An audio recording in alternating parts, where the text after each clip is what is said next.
¿Qué tal? Pues continuamos con la segunda parte del tema de esta semana y ahorita vamos a ver los nombres de Jesús.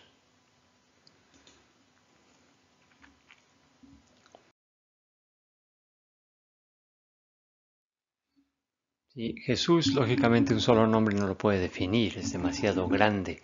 Y por lo tanto vamos a ver cómo a través de las Escrituras Él se llama de muchos nombres, el Padre le llama de algún nombre, San Juan Bautista le llama de algún nombre y así los demás les llaman de diferentes nombres. Ese es de lo que vamos a ver el día de hoy. En los evangelios tenemos una gran cantidad de nombres con los que se refieren los evangelistas a Jesús, como camino, verdad, vida, pastor, rey, luz, pan, maestro, compañero de camino, resurrección, salvador, Mesías, Cordero de Dios y muchos más. Vamos a ver, lógicamente, los principales.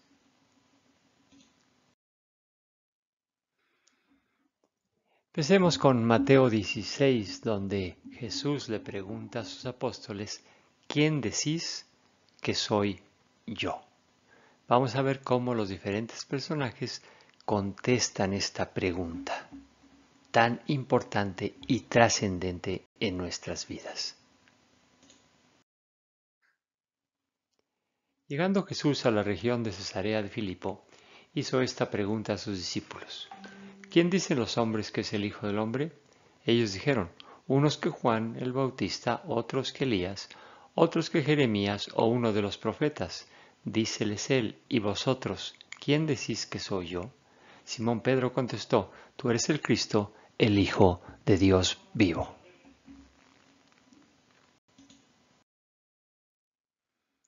Entonces empecemos por cómo le llama su Padre.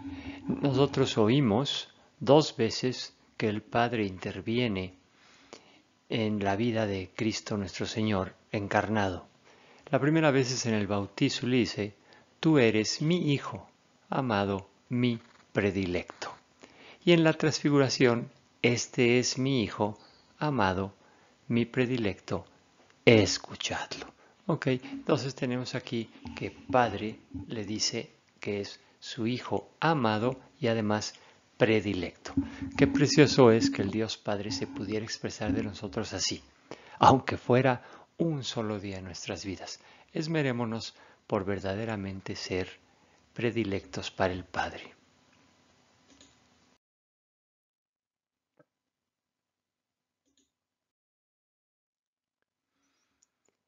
Como le decían los demás, el ángel a José, le pondrás de nombre Jesús, porque él salvará a su pueblo de sus pecados. Jesús quiere decir en hebreo, Dios salva.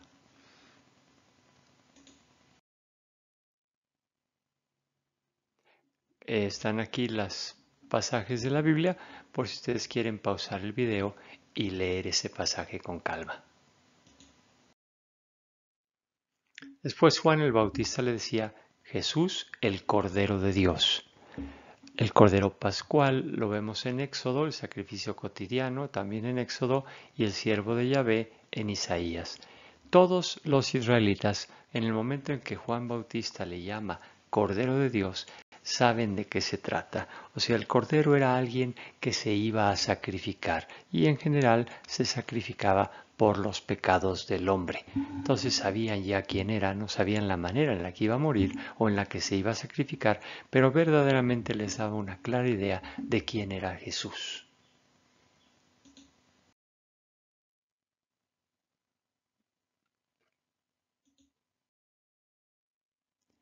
El pueblo decía profeta.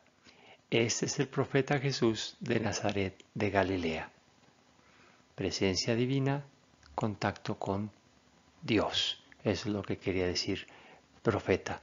En el Antiguo Testamento, los profetas eran los que estaban en contacto con Dios y le decían al pueblo lo que Dios les mandaba.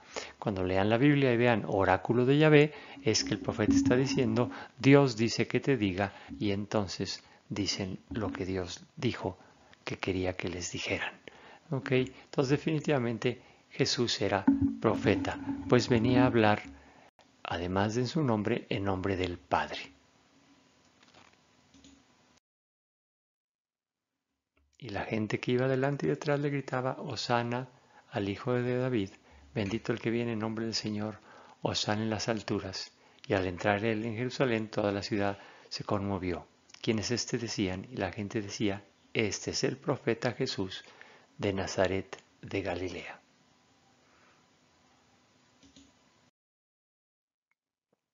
¿Qué clase de profeta? Cristo se identifica con los profetas, pues definitivamente tenía esas características. Y además fue perseguido y proclamó la palabra. Pero él va mucho más allá. Él es mucho más que el profeta, puesto que es divino, puesto que es Dios mismo. Anuncia la venida del reino, pero ya la anuncia en presente. ¿Ok? El reino, la venida del reino es el mismo. Por lo tanto, podemos decir que Cristo es profeta y mucho más. Mesías, definitivamente. El Antiguo Testamento, sobre todo hacia finales, ya llegando al tiempo donde Cristo iba a encarnarse, cada vez esperaban con mayor ansia al Mesías. Ese término proviene de la raíz verbal hebrea mashaj, que significa untar y por lo tanto ungir. Era el elegido, el ungido del Padre. A ese era, y en griego se dice Cristo. Por eso es que se le antepone a Jesús el nombre de, bueno, no antepone, sino después se le pone el nombre de Jesucristo, ¿no? Porque es el ungido del Padre que viene a salvarnos. Ya es un nombre muy completo, el nombre de Jesucristo. Este nombre se conjuntó ya en el siglo II. Entonces, eso implicaba que estaba lleno del Espíritu Santo y que era enviado de Dios. El pueblo israelita ya necesitaba al Mesías, sabía que tenía que llegar y a todas las profecías miraban hacia ese momento. Es parte de los Reyes Magos que eran estudiosos, no eran magos, magos en ese tiempo quería decir sabios, eran estudiosos, habían estudiado en las Escrituras que ya era el momento, que ya tenía que llegar. Daniel lo había profetizado perfectamente. Y entonces los israelitas lo sentían, que ya era el momento de que llegara el Mesías. Después también le dicen hijo de David.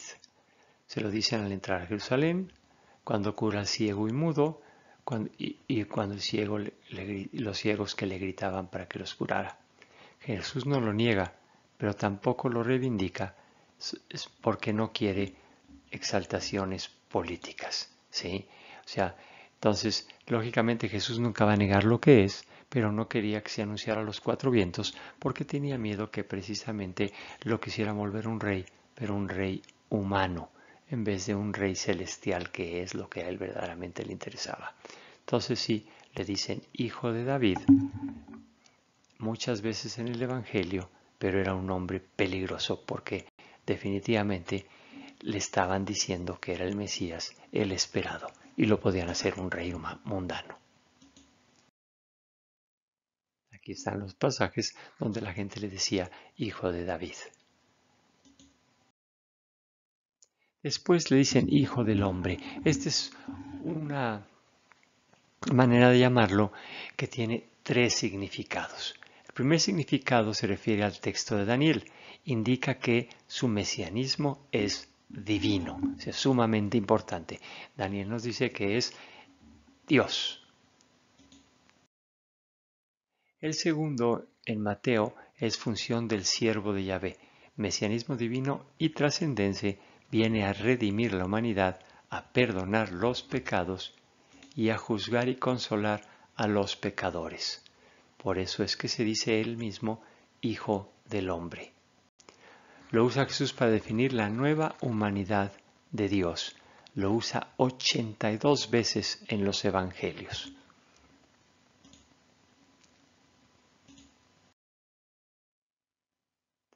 Y tercero, por ser verdadero hombre. Sufrirá todo tipo de humillaciones, no tendrá dónde reclinar la cabeza, vino a servir y no a ser servido.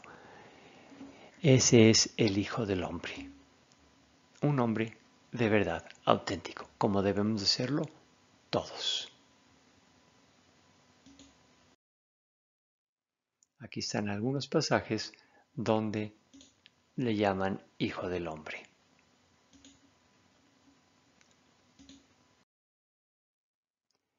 Después Cristo es Salvador. Continúa el mal, pero el reino existe. Recuerden, el mal es porque nosotros somos libres.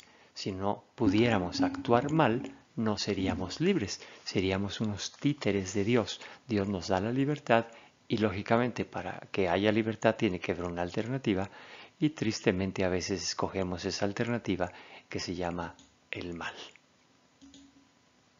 Vino a salvar a todos los hombres, nos dice Mateo. Ese es a lo que vino Jesús. Y esa es una noticia brutal, porque no nada más vino a salvar al pueblo de Israel, sino que vino a salvar a toda la humanidad, pasada, presente y futura. Esa salvación supuso un cambio interior del hombre. El reino de Dios está en nuestra alma. Y si queremos verdaderamente salvarnos, debemos de morir a la muerte, morir al pecado y resucitar a la gracia, que eso es exactamente lo que hacemos en el bautizo. Por eso el bautizo es tan importante, es el sacramento donde verdaderamente Dios nos da las gracias suficientes para poder regresar a Él. La salvación de Cristo nos hace hombres nuevos. Cristo se le dice el nuevo Adán. Pasamos de celebrar el sábado, que es la culminación de la creación, a celebrar el domingo porque es la resurrección, es la nueva vida o la nueva creación.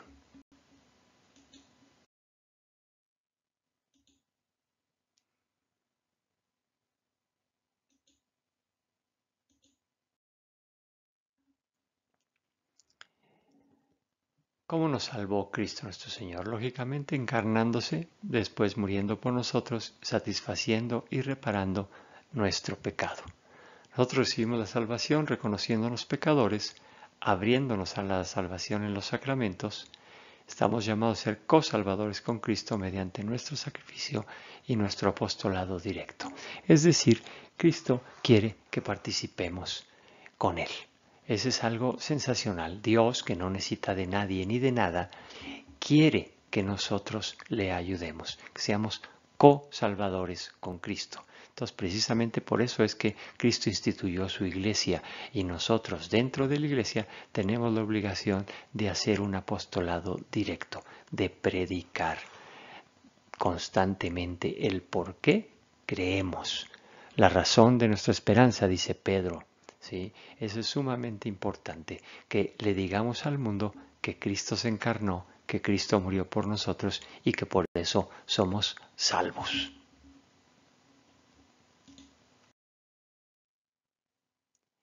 ¿Qué dijo Jesús de sí mismo? Jesús de sí mismo constantemente en el Evangelio, si nos ponemos a ver, dice yo soy. Significa existencia, identidad, autenticidad, veracidad, unidad y coherencia. Jesús es la existencia que da la vida y consistencia a todo lo demás. Jesús es lo más importante. Todas las escrituras van relacionadas con Cristo nuestro Señor. El Nuevo Testamento quiere llegar a Él en la plenitud de los tiempos y el Nuevo Testamento nos habla de Él ya encarnado y lógicamente nos habla también de la parusía, de su siguiente venida. Entonces, cuando dice Cristo nuestro Señor, yo soy, está recordándonos aquella frase que le dijo a Moisés, yo soy el que soy. ¿Ok? Entonces, ¿Cristo quién es? Cristo es Él. Aquí tenemos algunas citas. Dice también, yo soy el camino.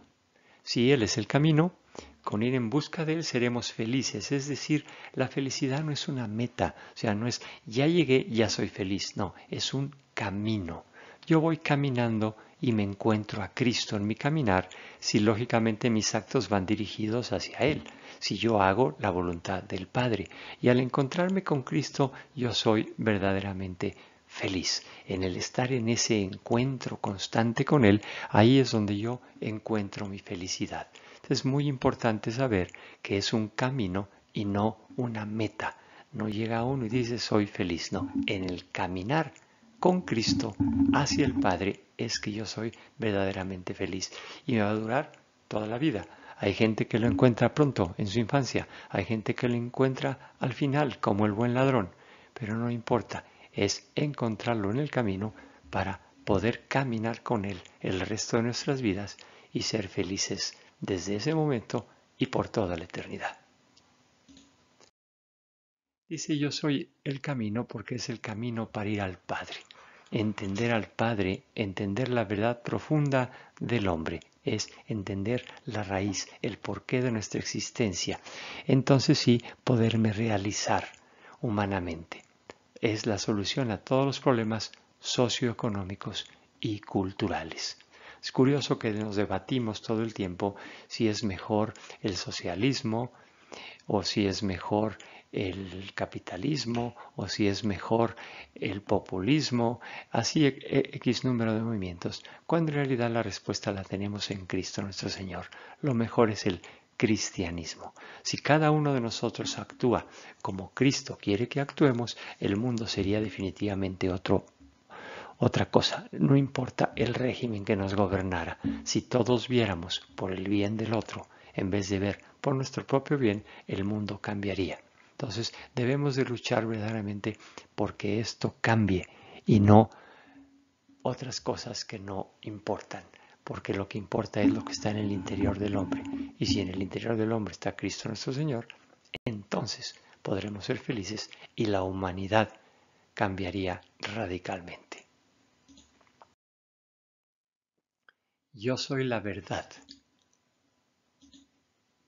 He venido a mostraros la verdad de Dios, del mundo, del hombre, de las cosas materiales, del sufrimiento, de la muerte y del más allá.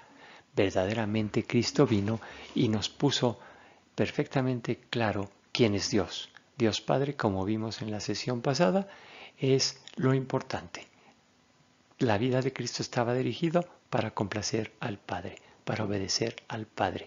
Y así nosotros, nuestra vida debe de estar dirigida a eso, a complacerlo a Él, para verlo cara a cara. También nos dio la verdad del mundo. Es un mundo que en realidad es pasadero. Nosotros estamos de paso, ¿sí? No es algo absoluto como a veces lo queremos hacer. También la verdad del hombre. Somos criaturas.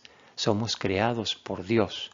Por lo tanto, tenemos un Padre increíble que nos ama, que nos protege, que nos cuida y que ha hecho hasta lo imposible porque lleguemos a Él nuevamente.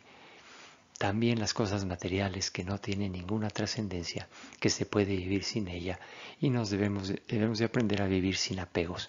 ¿Cuántos apegos tenemos que nos hacen esclavos? También el sufrimiento le vino a dar ese tono perfecto. Debo de sufrir, pero debo de sufrir con un motivo, con una razón, con un objetivo, así como Cristo murió en la cruz, pero murió para salvarnos. Cuando yo sufro, tengo que sufrir por alguien, tengo que ofrecer ese sufrimiento y por supuesto no me debo de quejar. También la verdad de la muerte. ¿Por qué le tenemos tanto miedo a la muerte? ¿Será que no actuamos según la voluntad de Dios? Porque si actuamos según la voluntad de Dios, debemos de decir lo que Santa Teresa, muero porque no muero. O lo de San Pablo, estoy aquí porque Dios quiere que yo esté aquí, pero yo quedaría por ya estar allá. Y lógicamente también nos dio la verdad del más allá. El más allá que es sino estar cara a cara con Dios nuestro Señor eternamente. Después nos dice yo soy la vida. El que siga a Jesús no morirá jamás, nos dijo Jesús, y como Él es la verdad, se cumplirá siempre lo dicho por Él. Ha venido igualmente a traer la vida divina de la que Él disfruta al lado del Padre. Es increíble que nosotros estamos llamados a participar en esa vida divina, cambiar de naturaleza humana a naturaleza divina. Es algo sensacional que no le damos el peso suficiente. Ningún perro se puede convertir en hombre, es decir, su naturaleza animal no la puede convertir a naturaleza humana. Pero nosotros Dios nos hace el único ser capaz de cambiar de naturaleza, de la naturaleza humana a la naturaleza divina. Eso no se puede explicar científicamente. Eso se explica solo por la fe y se explica solo por ese gran amor que nos tiene, porque somos los seres especiales, los seres consentidos que Dios hizo para amarnos y para que nosotros lo amemos a Él. Esa vida divina nos llega y perdura a través de los sacramentos, en donde Dios nos da la gracia para verdaderamente poder acceder para ser santos y lógicamente la oración, que es el contacto íntimo con Dios nuestro Señor. Yo soy la resurrección, así como Él resucitó, nosotros esperamos resucitar. Es fantástico como Cristo sube al Padre, pero sube acompañado. Sube acompañado a aquellos que estaban en el Hades esperando esa salvación. Los israelitas tenían siglos esperando la venida del Mesías. El Mesías llega, pero llega siempre, como todo lo que hace Dios, llega con más de lo que el hombre esperaba. El israelita tenía expectativas grandes de ese Mesías que lo iba a salvar, pero nunca se había imaginado en sus más grandes sueños que a la tierra iba a venir un Mesías, pero era un Mesías que era Dios, verdadero hombre y verdadero Dios. Y eso es lo que llega a la tierra y ese es el ser que nos salva porque nos ama. Entonces, en la resurrección está nuestra esperanza. Nosotros creemos fervientemente que acabando esta vida pasajera, si actuamos como Dios quiere que actuemos, vamos a ser salvados, vamos a subir a los cielos para estar con Cristo y el Padre. Yo soy la luz del mundo, trajo la luz al mundo, ilumina nuestros senderos. San Juan lo dice de una manera muy triste, y vino la luz al mundo, pero el mundo prefirió las tinieblas. Nosotros podemos ser de los elegidos de que busquemos la luz en vez de la tiniebla, busquemos esa luz que Cristo nos da. Su mensaje nos abre los ojos y nos ilumina el camino que debemos de seguir. No es tan difícil saber qué camino seguir, lo difícil es seguir el camino. Pero Cristo ya vino y nos alumbra el camino que debemos de seguir. Pidámosle fortaleza, pidámosle templanza para poder seguir por ese camino.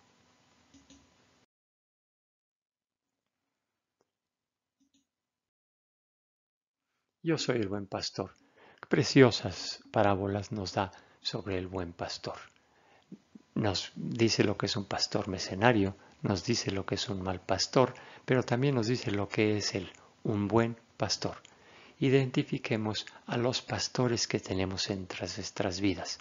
¿Cuánta gente nos ha ayudado a voltear a ver a Dios, a voltear a ver a Cristo, a voltear a ver a la iglesia?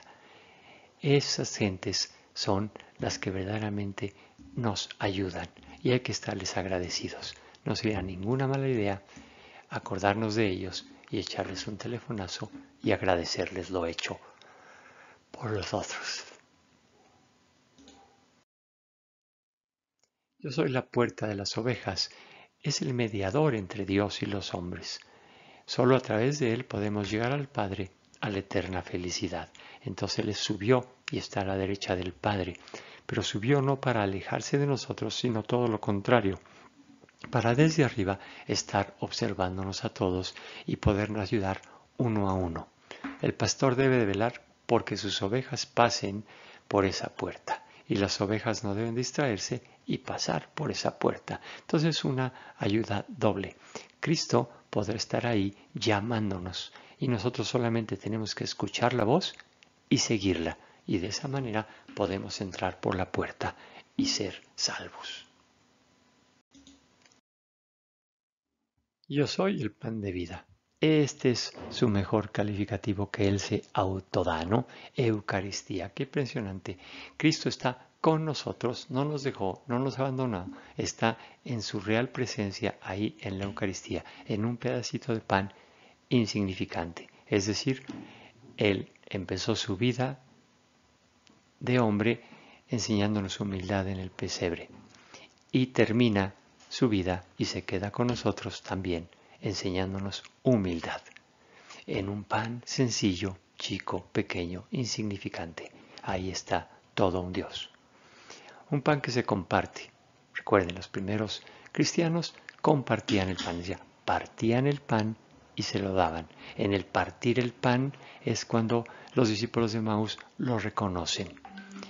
Entonces un pan que se comparte y es un pan que le da energía al alma. Un pan mucho más importante que el pan que comemos que nos da o que nos nutre físicamente. Este pan nos nutre espiritualmente. Pan con el que nos hacemos uno en él y entramos completamente en su intimidad. Sí, nosotros entramos, no Él entre nosotros. Él es el grande. Entonces cuando comulgamos, Dios nos abraza, nos conforta, nos consuela y nos dice, yo aquí estoy. Es la comunión, la común unión con Jesús, verdadero Dios y verdadero hombre. También nos dice, yo soy la vid verdadera. La vid, el tronco, la fortaleza, lo que nos da estructura, lo que nos fija, lo que nos da un fin, una razón de ser. Nos nutre, porque nosotros somos las ramas. Es decir, solo unidos a la vid podemos tener vida. La otra opción es ser arrojados al fuego. Y vean ustedes cómo han existido otras religiones y sectas desde los primeros tiempos y todas esas han ido cayendo. La separación más grande, la de Lutero, tiene solo 500 años. Es decir, todos van cayendo, puesto que se separan de la vid. La única que sigue 2000 años es la Iglesia.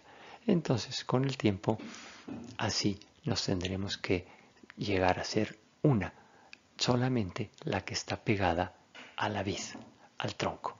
Los sarmientos, es decir, nosotros, la Iglesia Católica, que, ayudada por el Espíritu Santo, se mantiene fiel a Cristo nuestro Señor.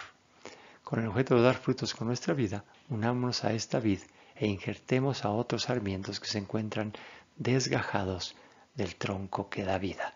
Esa es nuestra misión, acercar a otros a Cristo. El Papa lo dice muy claro, no estén comoditos, salgan a buscar a los 99 ovejas perdidas.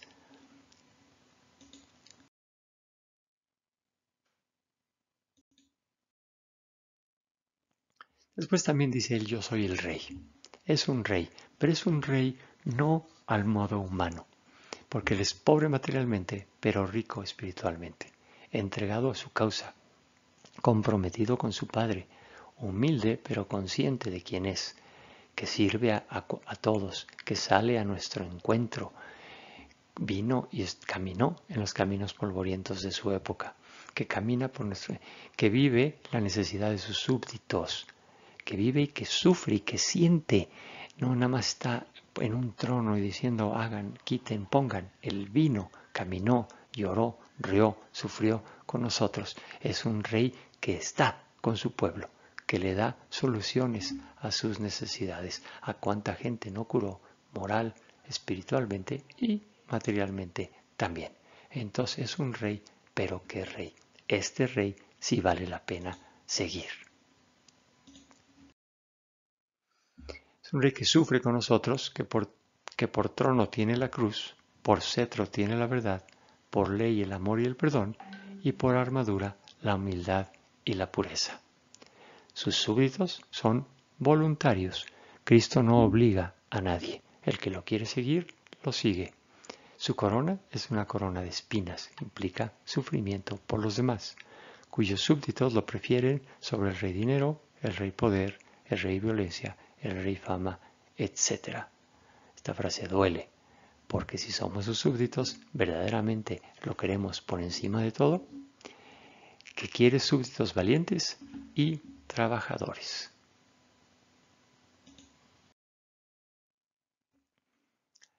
También se le dice maestro, lógicamente, rabí, que quiere decir mi grande, y en Kyrios, maestro y señor. Lo tenemos en la tempestad, donde nos está cuidando, con los leprosos, que está cerca de nuestras necesidades, y también en la oración, que es un servicio espiritual.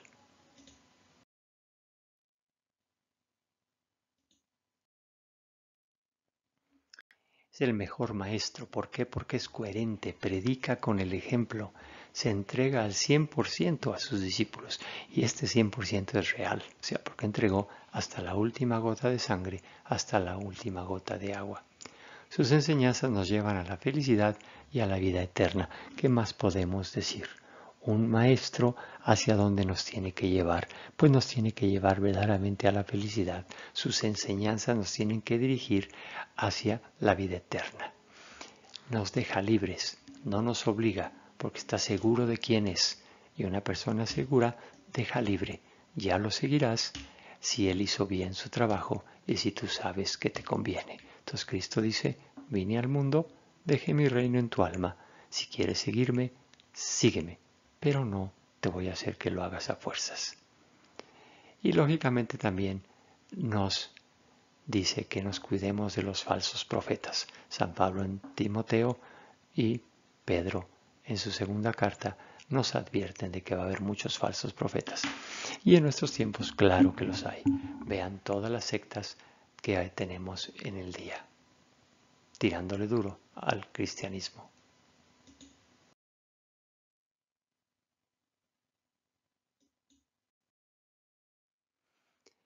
También, ¿quién es? Es el compañero de camino. ¿Qué más que en los discípulos de Emaús? Es un pasaje precioso. ¿Se imaginan a Cristo nuestro Señor explicando el por qué y cómo es que se cumplieron todas las escrituras en Él? Recuerden que Jerusalén está arriba y Emaús abajo. Los discípulos estaban decepcionados y se iban alejando de Dios.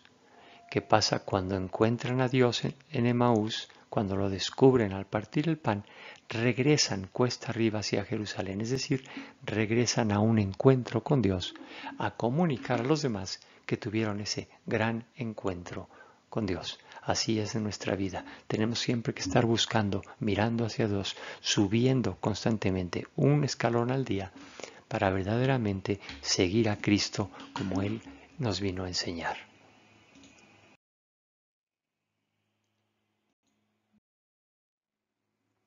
Tiene más títulos, lógicamente. Siervo de Yahvé, íntimamente unido a Dios y dispuesto a sufrir por cada uno de nosotros. Sumo sacerdote, intermediario entre Dios y nuestras necesidades.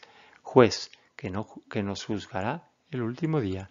Y santo de Dios, es decir, Hijo de Dios. En conclusión, puedo decir que Jesucristo es tan grande que un solo nombre no lo puede definir. Mi objetivo es hacerlo sonreír diariamente como su objetivo era hacer la voluntad de su Padre. Entonces recuerden, ¿quién decís que soy yo? ¿Quién es Cristo para mí? ¿Quién soy yo para Cristo? Es sumamente importante esta pregunta, porque esta pregunta, la respuesta a la pregunta ¿quién es Cristo para mí? Me define a mí, no a Cristo. Cristo no necesita definición, Cristo no necesita saber quién es, sino yo necesito saber quién es Cristo para mí. ¿Es verdaderamente mi líder, mi guía, alguien por quien vivir, alguien por quien morir? ¿O es alguien que me estorba? ¿Es alguien que me hace hacer cosas que no quiero hacer? ¿Es alguien que lo tengo ahí, pero en realidad no es mi amigo? Entonces, pregúntense, reflexionen verdaderamente esta semana, ¿quién es Cristo para mí? No quién dice la Biblia que debe de ser, sino quién verdaderamente es Cristo para mí. Lo necesito, acudo a Él, lo tengo presente, es mi compañero. ¿Quién es Cristo para mí? Esa pregunta es la más importante que me debo de hacer yo a mí. ¿Quién es Cristo para mí?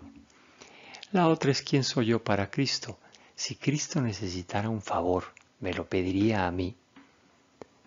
Estoy tan cerca de Él, soy coherente con mis actos que diría a Dios, Él sí me va a hacer este favor, a Él sí le puedo pedir este favor.